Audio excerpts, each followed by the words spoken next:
According to the USDA, in 2025, overall food prices are anticipated to rise faster than the historical average rate of growth, with a predicted increase of 3%. And many of us feeling the rising prices with our typical grocery shopping trips. Maria Parmigiani talked with shoppers to find out whether they're cutting back or making changes to Thanksgiving dinners.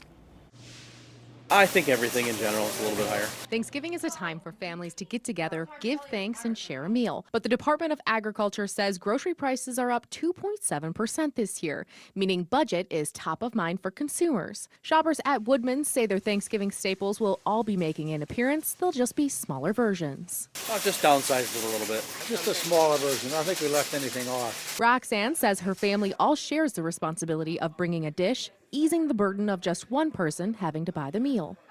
I mean, as a family, we all get together and everybody makes stuff, so I've never had to buy the full Thanksgiving meal myself. As we reported last week, the Wisconsin Farm Bureau says the cost of a Thanksgiving meal is up 6.7% in our state, despite the number being lower nationwide. But many of you told us on Facebook to make sure to shop the deals at your local grocer or wholesale places like Costco to ease the strain on your wallet. From our family to yours, happy Thanksgiving.